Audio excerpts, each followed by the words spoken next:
The Elmhurst Historical Museum, located in downtown Elmhurst, is proud to present award-winning exhibits for visitors of all ages. Our Adult Tea Time Talk series, family programs, and special events make learning about history interesting and fun. Admission is free, and on-site parking is available. Visit the Elmhurst Historical Museum soon. Call us today, or go to our website for the latest program details.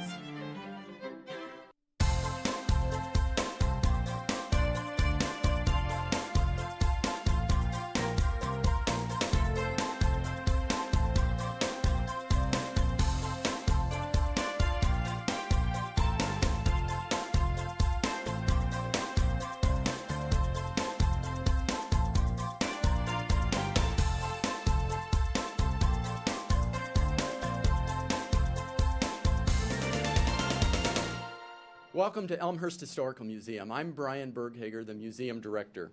Before introducing today's program, I want to share some information with you about other things going on at Elmhurst Historical Museum. First, I'm pleased to announce the extension of the Magical History Tour due to popular demand. Magical History Tour is the exhibit that has been in the galleries for the past few months and right now has also been a tremendous hit.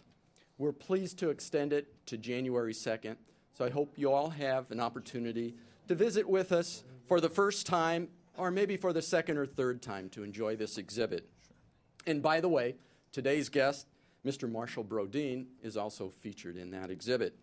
I also want to let you know about the Churchville Schoolhouse, a property that will be operated by the museum as a historic site. It's a circa 1846 building that closed its doors in 1930 as a schoolhouse. During the past several years, it's been restored and repaired, and on Sunday, September 26th, the museum is hosting a grand reopening to celebrate both its past as well as its future. So I hope you can join us at Churchville Schoolhouse on the 26th from 1 to 4. The schoolhouse is located just a quarter mile north of Grand Avenue on Church Road. And now on to today's program. To introduce the program, I'm pleased to welcome the museum's curator of exhibits, Lance Tauser. Thank you. All right. Well, thank you, Brian, and welcome everyone to the Tea Time Talk. This is a series that we put on that is affiliated with our exhibits program on the third Thursday of every month. It's my pleasure to be sort of the moderator, sort of the person who's going to be asking all the questions, and let Marshall do all the talking, hopefully, about his magical career. As Brian mentioned, this is in conjunction with our Magical History Tour exhibit that's featured in the Gloss Mansion. And Marshall was kind enough to not only appear here, but he also appeared at our open house spectacular back in June, and it was a big hit. And he also was kind enough to loan us quite a few of his treasures from his own museum. He has his own museum in his house in Geneva, Illinois, so thank him for that as well. Marshall actually started his career at age 14, and he has been entertaining and providing magic instruction for people from 6 to 60, and beyond that, too. And maybe 90, too. And to 90 for 60 years or so. Marshall is a virtual Renaissance man in his field, not only being an award-winning top-flight performer, but an international entrepreneur, a children's television comedic icon, a local businessman, and in 1997 his biography, The Magical Life of Marshall Brodein, was published. And he is, he's quite a Chicago and a magic treasure, and I'd like you all to welcome Mr. Marshall Brodein.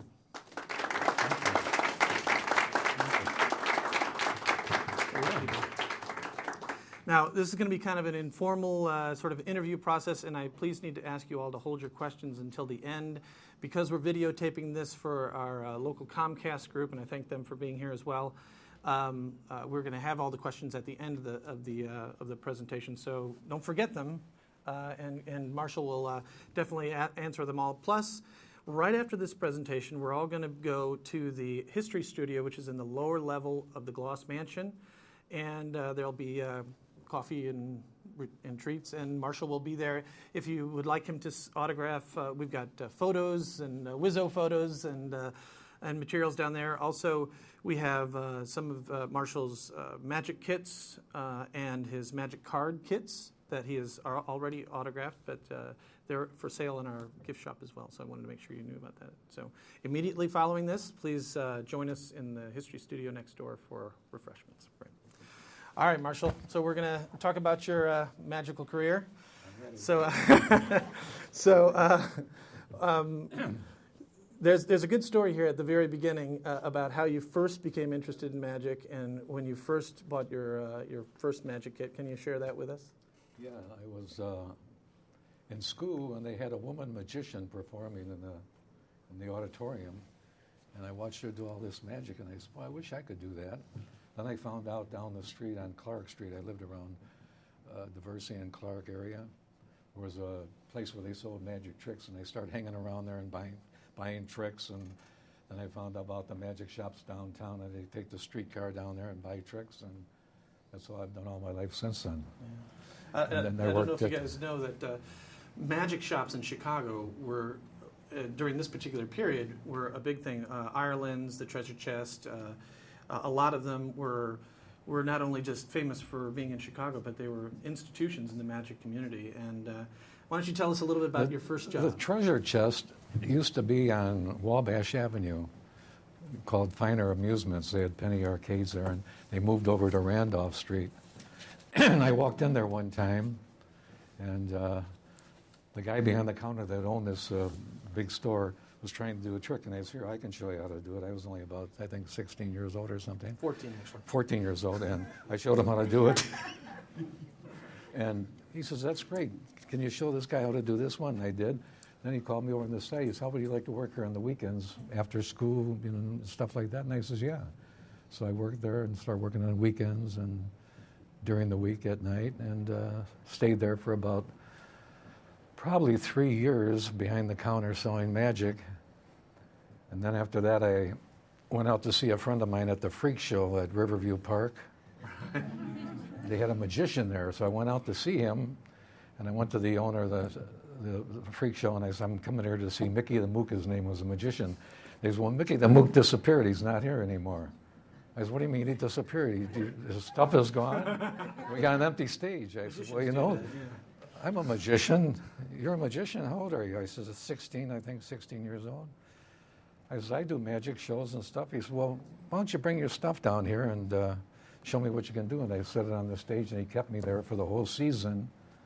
And then I worked 3 years at Riverview Park, and after that I'd work in between at the magic shop downtown. So and that's how I got started into that, doing magic. Yeah, Riverview Amusement Park and the freak show. You I was a sideshow barker. Right. Can you remember any of the? Well, that was Betty Williams, the world's only living double-bodied, four-legged girl. She was born to go through life with the body of her twin sister growing from the pit of her stomach. 1 head, 2 bodies, 3 arms, 4 legs, and alive. $10,000 to anyone to prove this girl to be a fake, an illusion, or a humbug. So you remember that? Oh, that we had Priscilla the monkey girl and Emmett the alligator-skinned man. The monkey girl, covered from the top of her head to the toes of her feet with rough, tough, corrugated hide, laid out on checks and squares like that of a crocodile, like that of a monkey. 2 rows of teeth in the upper jaw like the anthropoid, 8 pouches in the side of her mouth where she can store food for days at a time if necessary. And she was married to Emmett the alligator-skinned man, covered from the top of his head to the toes of his feet with rough, tough, corrugated hide laid out in checks and squares like that of a crocodile. Skin so rough and tough you couldn't penetrate with the sharpest knife. Sarah Sue, the mystery girl from India. We have the world's fattest man, 679 pounds. Takes 6 girls to hug him and a boxcar to lug him. And girls, if you're looking for a husband, there's a big fat chance for you. It'll keep you warm in the winter and shady in the summer. We had the human skeleton, 6 feet 4 inches tall, weighed 63 pounds. His legs were no bigger round than the size of a silver dollar. His arms no bigger round than a $50. Real, live, nothing stuffed or mummified, real freaks of nature. We had the 3-legged man with 13 toes. You'll watch him kick a football with his 3rd leg. All right. We had all kinds of stuff like that. Obviously, you've you had to do that over and over and over again as That's part why I of your. remember it all. We had That's the amazing. human ostrich. This guy used to take a glass and bite it and chew it up and drink water and chew up. He'd take coins and keys and put them in his mouth and I somehow swallowed them. Oh, okay. In fact, I'll tell you a funny story about that. Not too far from the freak show at Riverview Park was a beer place where they sell beer.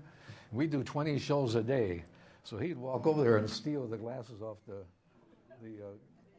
from about the tables. Now, you were doing, 8 shows a day and stuff, so 8, 10, 12 shows. Kind of went through the glasses. Glasses a day. Yeah. And all of a sudden, one day, I'm emceeing the show inside, and some guy says, you've been eating all my glasses. The guy that had the beer place came in and saw him eating his glasses. And to hear this guy, you've been eating all my glasses. It's a funny story. Well, what sort of things did you learn at Riverview and other places? Sort of the outdoor type performances that you do. What other kind of things did you add to your act? I guess. Well, I did a magic act in there, and they liked the way I talk, so one talker didn't show up, so they'd go out there and do a talking. So I stopped doing the magic act, and I became the sideshow talker. And then when the show ended, they took it on the road to Pennsylvania State Fair, and they asked me if I'd go with. And I'm like 17 years old, 18 years old. And I asked my mother, and this guy said, you could drive with us. We own the show. And so I went on the road as a talker in the sideshows. And then I learned how to eat fire and swallow swords. I come home, and I'm going, with this sword. My mother's, what are you, crazy? Are you out of your mind sticking that sword down? I said, not sharp. My mother went through a lot of crazy stuff. And then eating fire, and I'd put fire in my mouth, and people could light their cigarette off the fire coming out of the mouth. And it was fun at the time, and it doesn't hurt you. Swallowing the sword is like if you ever swallow a hunk of meat, you can feel it going down. And you keep your body straight, and you push the sword. It's not sharp all the way down, about here in your stomach. You can feel it hit your stomach, and you pull it back out, wash it with Listerine, and it's very simple to do. So if any of you want to become a sword swallower, I'll teach you how to do it. And if you want to eat fire, don't try that at home. Then I was going to ask you about the next phase of your career. I went out to see a magician in Cicero at the Magic Lounge, and at that time Cicero was wide open with gambling and slot machines and everything. Went to this Magic Lounge. I was only, I think, 19 years old, and they let me in because no matter how old you were at that time when the mob was running that place. And I knew the magician there, and I was doing some tricks. And he went to England. So the owner said, he's going to England for 2 weeks. Do you want to take his place? I was, I'm only 18 years old. Don't worry about that. We'll get you in here. And I worked behind there doing magic, behind the bar and the tables, and did some firing and all that stuff. And I stayed there for about a year. But when he came back, in fact, that's a picture of behind the bar there at the Magic Lounge in Cicero. Mm-hmm. And then after he didn't come back, the guy that owned it, I guess the outfit threw him out. And they took it over. They put Johnny Paul's ex-wife, Rose Paul, at that time. It was a magician that used to work at the Magic Lounge. Gave her the club, and it was owned by the outfit and that. And they had slot machines in there. And it was strange. I'd be doing magic in that place.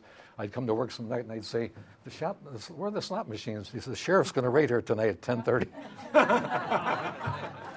And I go, wow, it's illegal. And then the next night I come back, they're back up and all that stuff. And sheriffs would come in and go through the place, and well, you had mentioned a little bit about your early road touring. You went to Philadelphia. You did some Davenport, Iowa.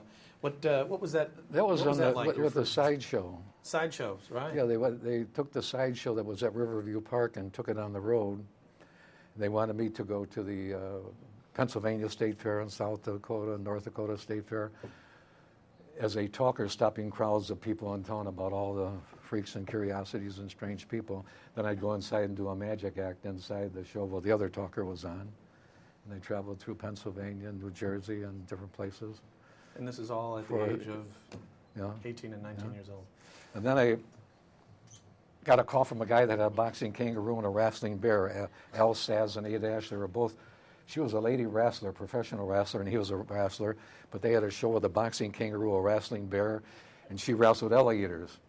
So they said, why don't you come to Riverview Park? We got a tent there next to the sheriff, the parachute. You can be our talker on the show. So I became a talker on the show.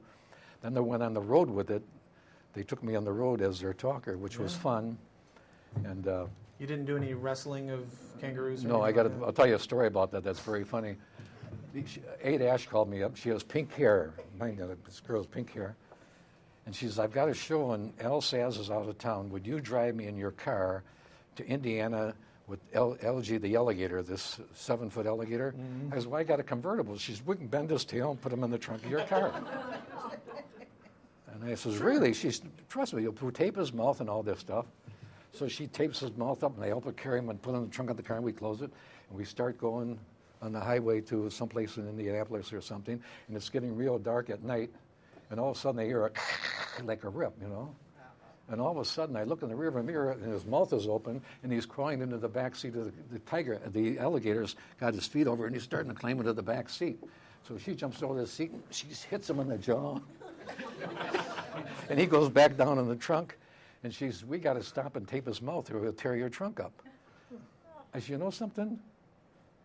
I need gas. We'll get gas at the same time. Sure. So it's like 1 o'clock in the morning. I pull in this gas station, and that's when they put the gas in for you. The guy pulls out his pump, and he puts it in there. And she says to me, open the trunk, and I'll tape his mouth. This guy left the thing in there, and he jumped back. You got someone in your trunk? And I said, no, we have something in your, it won't hurt you. It's a long story, yeah. So she opens the trunk, and this thing goes, and he throws the pump behind him, and went off when it hit the run, and he starts running out of the gas station. She's holding the alligator as I'm chasing this guy, and he says to me, you got a historical monster in your car. Historical, whatever that was. I said, no, that's an alligator, and that girl with pink hair, she plays with alligators. He says, I'm not going near that car. I says, well, stay where you are. So she grabs his whole mouth and take the tape, and I tape them all up like that, and we slam the trunk. I said, no, I can put the gas in. He said, sir, I'm not going near that car. Would you mind putting the gas in yourself? And I said, no, I put the gas in, and I paid him and all that stuff. Got in the car and drove away, and he's in the rear mirror. I just see him looking like this. I said, what are you going to tell his friends? A girl with pink hair comes in, they open the trunk, and this. Those are some funny stories that happened when I was a kid. In 1957, two significant things happened to you. And the first one, you performed at the Society of American Magicians convention. Right. And at that particular performance, two magic icons were there, and one of them you had known before from down the Randolph Street there. And the other one is both of these magicians are featured in our exhibit next to it, and we're talking about EOKT and Jack Gwynn. These two so tell us the story about the 1957 convention. 1957 convention, I was on there, and I did a blade box that we used in the sideshow up there. And I ate fire, and I swallowed swords, and I was only about 18 years old. And after the show, Jack Gwynn and EOKT, to me, were like the masters of magic. And I was even afraid to meet them. They come behind the stage, and they're standing by the blade box. And Jack Gwynn says, you know EOKT? And I said, no, but I know of him, and I'm Jack Gwynn. I said, you're the world's greatest. He says, tonight we are amazed. We are mystified by this blade box. We don't understand it. Could you show us how it's done? And I was honored here. I'm a 17-year-old kid fooling the top guys. So I put the girl in there and showed them how it worked and all that, and they thanked me, and I became very dear friends with those. And Jack Gwynn asked if he could make one. I let him copy it and make it. He did it on the Super Circus TV show that was on one time. And that was really that's great. Really exciting, you know. Also, in 1957, you received a letter in the mail saying that Uncle Sam needed your services. That's right. So, 1957, you get the letter in the mail. You've got to go to the drafted, Army. yeah. You're drafted. So, tell us about your experience in the Army and when I got into the Army, I went into where they take you to Fort Leonard Wood, I think I went, where they check you and then they send you to another post. Basic training, yeah. So when I was in there, I started doing tricks and all that stuff and having fun, and then I got transferred to Fort Carson, Colorado, and got involved with special services. They assigned me to a little theater there doing magic shows for the service and hospitals and traveling around with the Army, doing Army shows and all that stuff. And it was fun. And yeah, eventually you brought in some of your bigger illusions. Bring in the other illusions sure. and entertain troops for the rest of my time. Then General Arnold, the commanding general of 5th Army, came in one time, and I did close-up at his table after he saw the show. He's a 3-star general. And he says, you know, that's really great. So he goes to the special service officer. He says, I want to take this guy back on my plane to Chicago. I got a big party coming Friday. And I'm out there. I can't leave. I says, really? And this colonel says, no, they're not going to take you. They want. Finally, the general says, I'm taking them. We want you to send them out on a plane. You got any planes going to Chicago? And they said, no, we don't. Then this general said, we're taking them tomorrow morning on our plane. So I went on this plane with 3 stars on it. With the commanding general of the 5th Army. Flew into Chicago. And he had a party there for the commanding general of the U.S. Continental Army Command, which is a 4-star general over all the generals. He's there, and he said, oh, I got something going in Fort Monroe, Virginia, where headquarters of the whole Army is. I got to have him at that party in a couple of weeks. Can I get him? This general said, it's up to you. So the Army kind of got you on the cheap. So, tell us when you first started introducing hypnosis in your act. And it was before the Army, but before the Army, I was working a place called the Beacon Inn on the south side of Chicago, a small bar doing magic, and they built a stage, and I did magic. And the guy came in and sat at the bar, and he said, I like magic. He said, I'm a hypnotist. Do you hypnotize people? And he says, yeah. So can you do something? And he hypnotized some people, and I said, this is really great. And really, this is terrific. I got to learn this. I wish I could learn magic. I said, you got a deal. I said, I'll teach you magic. You teach me how to do hypnosis. All right. And 3 weeks later in that club, I started doing hypnotic shows there.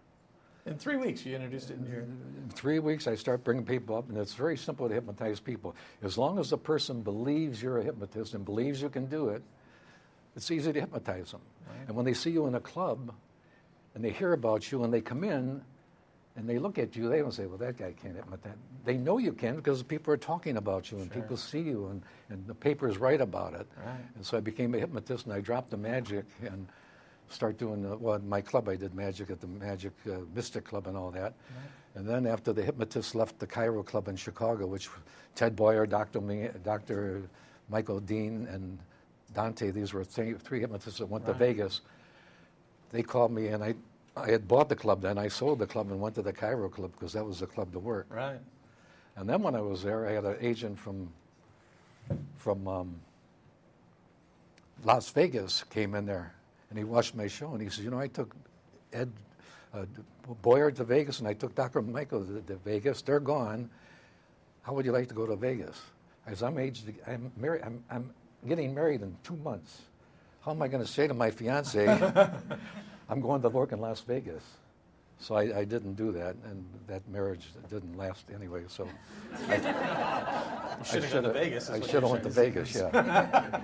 But I always wanted to, but I never did. So the Cairo Supper Club, it was hypnosis. This is the Cairo. This was a beautiful club. They had big bands there. They had Nat King Cole was there one night, and the Ike Cole Trio was there, and they had big name acts there. That's when nightclubs had entertainment, where you'd go in and there would be something going on, you know. Tell us about the Let me tell you the rest of this. Oh, yeah, go right ahead. I worked there, Yep. and one morning I wake up, and the news comes on. Cairo Club was bombed. And I turned to my wife at that time and said, I'm out of a job. She said, what do you mean? I said, they just bombed the place.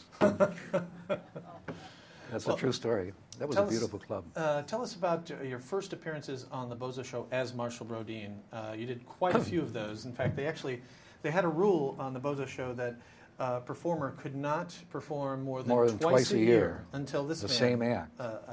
The same act couldn't appear on Bozo Show until Marshall appeared, and then suddenly that rule went out the window. And Marshall, how many times did you appear on Bozo before? I appeared on as Marshall Brodein about 16 times. 16 times. What happened is I went on there and I related the tricks to the clowns. So I'd make them part of the thing. So they called the agency. We like him. We want him on again. So they put me on like once every couple of months. And then I got I used to work trade shows where you stop people and do a product pitch. They put me in a wizard costume. Not like Wizzo was, but just a wizard costume and a mustache and a beard, no makeup or anything. And the magic of the products, U.S. Steel and stuff like that. Sure. and they gave me the costume. So I told the producer at that time, Don Sandberg, I got this costume. He said, why don't you come down as a wizard sometime? Put a beard, mustache. I put a beard on and a mustache. and all that stuff. And then Cookie the Clown says, why don't you darken your eyes a little bit? He gave me some ideas and the wig crazy and all that stuff, and just act crazy. So I went out there, and it worked once, and they put me on like once a week, once every 2 weeks. Then all of a sudden, they got a lot of calls. Why isn't the Wizard on more often? So they asked me if I wanted to work it twice a week, so they hired me to do it on Tuesdays and Thursdays for like almost a year. And then after that, they decided, do you want to work it 5 days a week? We'll make a character on the show. And I was on there for 20 years. It was just being at the right place. Everything I've done, I think, is being at the right place at the right time. I just happened to be lucky. Well, you actually talked about the transition from doing the trade shows. You did a lot of different trade shows, and this one particular one asked you to dress in a wizard costume. Yeah, and that's how I got the wizard costume. Oh, right. A guy had a tailor make me a wizard costume and just come out there and do the products, because they were talking about foreign products or something, and they gave me the costume. That's when I told this producer about it, and he says, wear that sometime, and Cookie told me, make your eyes like this, and 26-year job after that. So I was like lucky being at the right place at the right time. Well, we're going to get back to the Bozo show, but tell us a little bit about some of your other television appearances. The Mike Douglas show, for instance. Yeah, this was on the Mike Douglas show with Louis Nye and Tony Bennett. That's Louis Nye, and I called him Lunaya, the Egyptian torture girl. And I'd take it and I'd say, watch, and I'd put a thing around his neck and I'd run a sword through his neck. It looked like it was going right through his neck. And I'd take it out and then I would do something with him. And I said, but now I'm going to float him on the end of, I'm going to put him between two swords. And I lay him on the two swords, and then I take one sword away and I put the hoop through and I float him in the air. And then I'd take him off the sword and wake him up. Then I did a trick with him where I tied two handkerchiefs together and stuff it in his shirt. He was dressed like a woman, And then I make a handkerchief disappear, and they say, now it's tied in between. And when they pull it out, there was a vizier in between. And he goes like this, Louis and he runs off. I still have a tape on that show. Well, if you've seen the exhibit, we've featured your appearance on Mike Douglas when you levitated Bill Cosby, which is a great one. You got this one, too? Yeah. Yeah. And this is from 1964. You're also on... That's Bill Cosby right there on the... Right, and that's the temple that you have here, right? Right, yeah. That's the same temple. Yeah, that exact artifact featured on television in 1964. You noticed I grew hair since then, magically. Yeah. Can you show me how to do that? It's easy once you know the secret. I knew you were going to say that. You knew I was going to say that. Well, the next thing I wanted to talk about was the fact that you and Cookie the Clown formed a partnership. Right. You obviously met at the Bozo show. You did a lot of work there. But outside the Bozo show, you and Cookie did a lot of personal appearances. Did a lot of personal appearances. We actually have a few images of Wizzo here on early Bozo show. But that's the way I really look. I'm in makeup now. I appreciate that. That was Sandy the Clown was the producer at that time and writer of the show. And that's the new Bozo, Joey. That's Harry Blackstone Jr. Yeah. Ray Rayner was one of the characters, too. I mean, Bozo show had quite a history of having magicians on. A lot of very famous magicians. It was the longest-lasting children's show in history, 40-some years. And I was on 26 of those years. 26, wow. And if I wouldn't have done that show where they put me in that costume for a trade show, I would have never been that character. So I was lucky just happening to fall into that. Well, you're also extremely well known. Actually, let's have a few look at some of the pictures of Mark. You and Cookie did a lot of performances with Cookie. We actually have one of your signature illusions. It was in the 50s, wasn't it? Yeah. Tell by my hair. We can chart your career by your hair. Yeah. The illusion that we have actually in the exhibit is one that you did with Cookie, where the mismade the Cookie, mismade, yeah. Where he would enter in a series of boxes and run suddenly blades through it and take the boxes apart and put them back together wrong. His head would be here, his feet would be under, and his shoes would be at the top. I'm sure he didn't appreciate that as much as we did. No, we used to do a lot of personal appearances together to make money on the side from the show. Well, the next thing I wanted to ask you about was the TV Magic cards and the TV Magic kits. Yeah. How did you sort of get your start in creating them? And I know that there's essentially two different phases. Your initial TV Magic cards, And then later in your career, you started Marshall Brodein Magic Okay. Incorporated and did different kits. Here's what happened. I used to work fairgrounds with big fair shows. And on the midway, there would be a guy selling a deck called the Svengali deck. We'd show all the cards different. They pick a card, and then they all change to the same card. And they'd sell them for like $5 or something, and people would buy them like crazy. And I was sitting home one day, and I said, why couldn't a guy go on television and hit 1 million people and sell them for $2, because they only cost at that time about 50 cents a deck. But you got to buy TV time, which is expensive and all that. So one time after one of the shows, when I got out of makeup as Wizzo, the guy says, if you can get out of makeup real fast and get into your tuxedo, we'll keep the cameras running and we'll shoot a commercial with TV Magic cards, but just with the hands. Even if you're all, what was it called? Even if you're all thumbs, you can perform TV Magic cards. I showed a hand with thumb, 2 hands with thumbs. Oh, that's right, yeah. Even if you're all thumbs and I throw the thumbs off, you can perform with TV Magic cards. Right. And I wasn't seen on the commercial. I just did the whole thing in TV Magic cards, sent $2 to TV Magic, Fox Lake, Illinois. And we ran that commercial. We bought some time on there, about $3,000-4,000 worth of time on there. And after the third, fourth day, we were only getting mail of 6 and 7. You know, the first few days, Yeah. 2, 3. I'm going, oh my God, it's murder. You're in big loser. trouble. Then all of a sudden they start coming in and bushel baskets full of it. Then I had an agency, AI Coffin Company, advertising agency, and they say, you have a great item. You should be in like Walgreens and all those stores. And we have products like Tarnex and CLR and all these stuff you see on TV. We can make your cards famous. Do you want to make a deal with us? And I said, sure. So I went down with the agency and had a contract made up, and I shot a commercial and ran it on TV, and they were in all the Walgreens stores, and then they went nationwide, and all the Thrifty stores, Walgreens, Thrifty in California and New York has stores there. And Sure. we sold one year almost 1 million decks of playing cards. Wow. Well, And then it faded down, and that was over. well, But it was fun.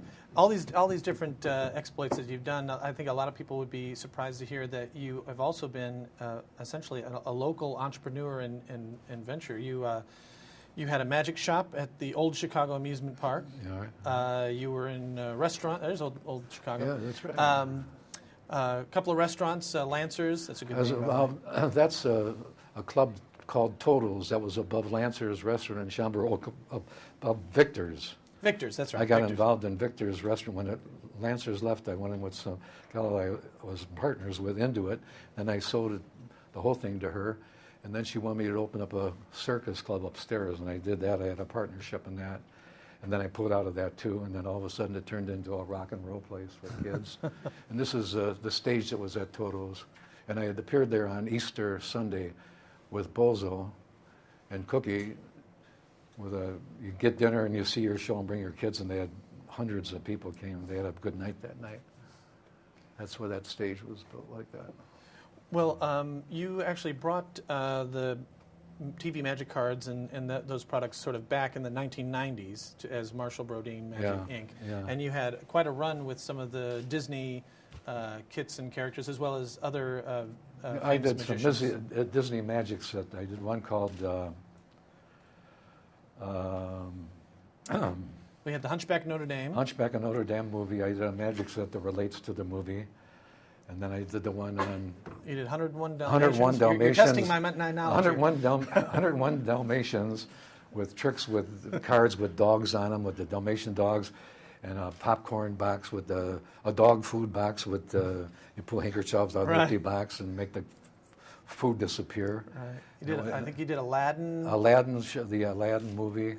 I did that Aladdin movie. Right, but you also did kits for other famous magicians like Lance I did Burton. Blackstone, Lance Burton's magic kits, Siegfried and Roy. Right. When they were in Vegas, I did a lot of products that they sold at the Mirage when they were there. Geez, I forgot a lot of that.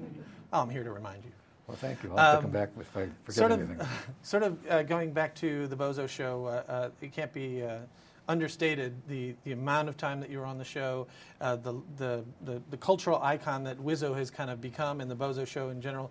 The Bozo show has had a number of reunions and and that kind of stuff. I know there's a lot of people ask for you to actually appear in the Wizzo outfit again. I know that's not something. GN had me do it a couple of times, and I did it once at the. Took a lot of persuasion. I heard. They had that fundraiser for children in the city and the poor neighborhoods and stuff, and I put the makeup on and went to Navy Pier. They had a big thing out there, and they had someone dressed up like Ned Locke, and George Pappas, who works at WGN, dresses up as Wizzo occasionally. I think he was downtown this Sunday for he does Bozo. Really? Bozo went to Disney World a couple times. The Bozo show has... we did it 3 times at Disney World live, 5 days a week, and that was fun because we do it on the street in different places at Disneyland. They'd set up the cameras, and they'd put rope around, and people would stand there and watch it live right out on the street. And that was fun doing it out there. Yeah, this is us walking through right near where the stage was there. That was fun doing it there, and that was the House of Magic, which was nearby. And what is it about Bozo Reunion that always seems to end in a pie fight? Is that sort of you guys get together before the show and go at one point? At one point or another, somebody's going to have a cart of pies rolled out and. Yeah, who was it there? That's in the. That's the guy in the tuxedo was Bob Bell, the original Bozo. Came back to Medina Temple, where we did a 25th anniversary show, and at the end we have a pie fight. And the new Bozo was there, and Bob Bell was there in the tuxedo. And he was in the pie fight as well. And he said, "Look, guys, I got a tux on, no pies with me." And no, he says, "I'm not going to go out there if you guys are going to go pie." So Cookie went right out there and slammed them right in the face. Right in the face, yeah. He was okay. That's you don't want to say don't give me the pie. You know you're going to. Yeah, we got a lot of pies. Well, there's one quick story that's not necessarily magic related, but it is sort of. Why don't you tell us a little bit about how you met your wife, Mary? Mary, there's the mayor. I turned him into.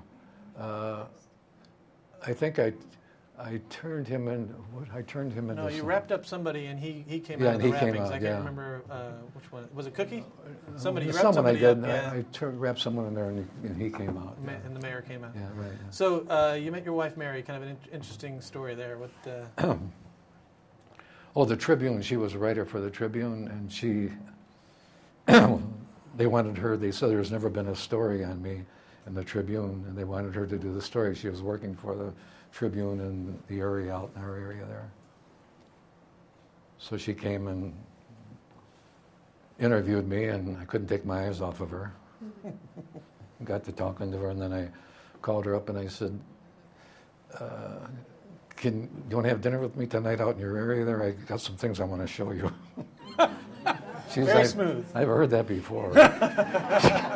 She said, you can bring them to the house. And I said, well, drop them off at your house. Yeah, I'll do that. And I did. And we got to know each other. And so you essentially, you married your interviewee. Well, yeah, right. Yeah, married, that's right. Power of the press. Right. Is that what you call it, the power of the press? So your stint on the Bozo show ended, and you've actually been fairly busy since the Bozo show. Tell us a little bit about some of your endeavors that you've done since the Bozo show. I still produce magic products, TV magic cards and magic sets through a company in Massachusetts. And available in our gift shop, by the way. And once in a while I do an appearance, and I just did one out in, where was it? In Crystal Lake. Crystal Lake. We got some nice photos of you performing at in St. Charles at the Arcata Theater. Yeah, they had me there one time. Was that? Yeah, you unfortunately. Was that as Wizzo or? No, that's you, and that's your lovely bride there. And that's the box that I created when I left Riverview Park. That. Yeah. Put all those blades through. Why is it that magicians seem to do those sort of things to their wives? It makes them happy. It does. No, I don't. Yeah, women. I'm not so sure about that. Yeah. Women always get cut in half and burned alive. And right. Heads or chopped in this case, put into a little temple with swords stuck in there. Yeah. By the way, Marshall's wife Mary is in that box somewhere, or has disappeared at this point, and eventually comes back after the swords. Yeah, right. Out. And you turn it around, and you can see all the way to the back, and she actually disappears. She turns invisible. It's a good quality in a wife, I suppose. But tell us also, I wanted to mention that you've received quite a few awards, not only magic awards, but television awards, the Merlin Award, one of the 100 most important people in magic. There's a picture of you with your... That was given to me for keeping the dream alive, they called it. At that time, I had Siegfried and Roy sets, Lance Burton sets. I had the movie Aladdin, Hunchback of Notre Dame, and plus my own sets, and keeping magic on the market and people getting interested in magic. So one of the magic conventions, they honored me with this magician there, keeping the dream alive, keeping people that dream about being magic and stuff. Right? And you worked with Lance Burton. I did a Lance production? Burton magic set, several magic products for Lance Burton. And by the way, he started magic. His mother gave him a deck of TV magic cards when he was living in, where was it, not Indiana, but He's from Louisville, Kentucky. Louisville, Kentucky, yeah. Louisville. Him and, what's his name, too, the other comedian, magician in Vegas. You're putting me on the spot. I don't know. It'll come to me. I'm forgetting names. Pardon? Matt King, yeah, Matt King. Thank you. Well done. He's a good friend of mine. I don't know if I forgot his name. Matt King, and they started with TV magic cards. And then I did magic sets for him, and Lance Burton's magic cards and stuff. And well, we've had he's a great act. He's no longer at the Monte Carlo Hotel. Right. I don't know what he's going to be doing now. Oh, whatever. He left a couple of weeks ago, yeah. Fabulous. He was there for 26 years, was it? A long run. Yeah, a long run at 40 the years, Monte Carlo. Yeah. Lance Burton, I think, is just one. Monte Carlo. Monte Carlo Theater, yeah, yeah. absolutely. Lance Burton is just one magician, but And one of the nicest down-to-earth people you ever want to meet. But you have to figure that there are just thousands and thousands, maybe even more, magicians who got their start in magic. Not so much unlike you walking into a novelty store when you're 6 years old or however it is. But now they get their hands on a set of all the magic Vegas cards. magicians out there started with my stuff. I've talked to them all. Yeah. Sure. Matt King, he started with my stuff. And what's his name? The guy that's out there now. Yeah, David. Yeah, he. Amazing Jonathan. Yeah, he knows them all. Who's the other guy I'm trying to think of? Started with my stuff. So what's that? Who?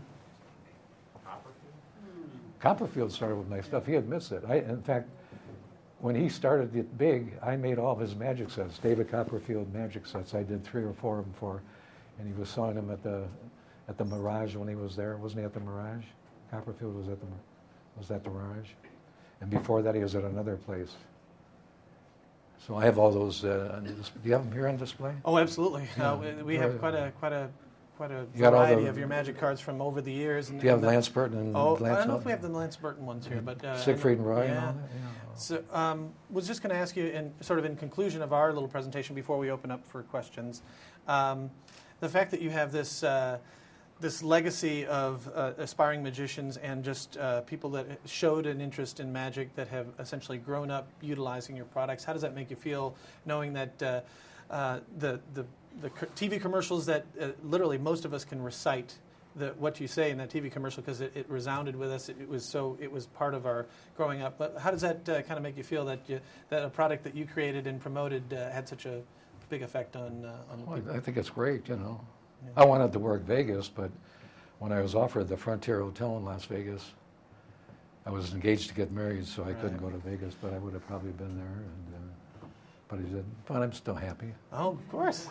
And we're happy to have you. And I want to thank you for coming today and being such a big part of our exhibit, being such a great supporter of the museum. And it's been really great working with you in these last few months on the exhibit. And I want to make sure that people, again, remember that the Magic exhibit, the Magical History Tour, has been extended through the end of the year. And that's really purely by popular demand. Our attendance this summer has been tremendous, and a lot of that has to do with Marshall's contribution to our exhibit, and I wanted to thank him for that. You're welcome.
Visit Elmhurst.org to explore the new City of Elmhurst website. Find out the latest Elmhurst news, pay utility bills and parking tickets, report concerns, and much more.